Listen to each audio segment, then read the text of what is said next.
सकाळी पूजेसाठी उपस्थित होतात. दरवर्षी ते येण्याचा कार्यक्रम आपण हे 25वं वर्ष माझ्या आयुष्याचं की 25 वर्षापूर्वी आदरणीय विठ्ठल बाबांनी मला या ठिकाणी आदेश दिला की पुण्यतिथीची जी महत्त्वाची मानाची पूजा ती या ठिकाणी माझ्या हस्ते होणार.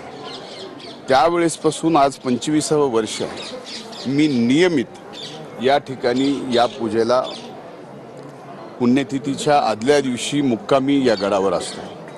आज अतिशय व्यवस्थित अतिशय चांगली पूजा आज पुण्यतिथीची या ठिकाणी झाली आणि आता ती पूजा करून मी आता पुढे हीच खरी ऊर्जा आहे, हीच प्रेरणा आहे, हीच पुढे समाजात राजकारणामध्ये लोकांची सेवा करण्यासाठीची ताकद आहे ती घेऊन पुढे निघालो. पुढच्या वर्षी 50वा पुण्यतिथी सोहळा आहे. महाराजांची चर्चा झाली कारण कशा पद्धतीने हा सगळा सोहळा नाही, महाराजांनी आणखीन पूर्ण याबाबतची चर्चा केली नाही.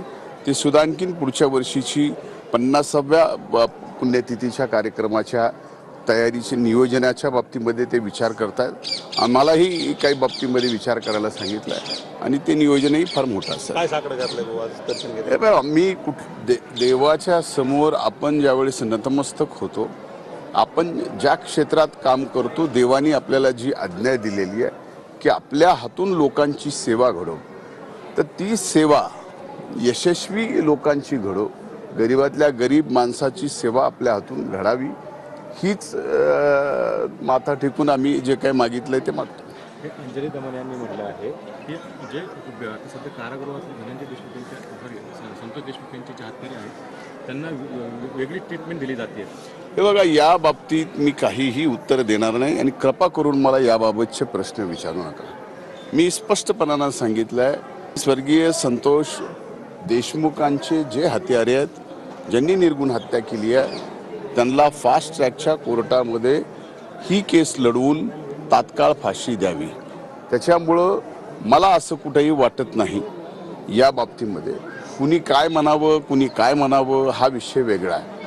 पण आता न्यूज व्हॅल्यू करायची आहे, तुम्हाला पण बातमी पाहिजे, तुम्हाला पण TRP पाहिजे, त्याच्याशिवाय ॲड मिळत नाहीत, ॲडला रेट चांगला मिळत नाही. त्यामुळे ह्या सगळ्या गोष्टी आहेत ना. माझं म्हणणं असं आहे की पोलीस अतिशय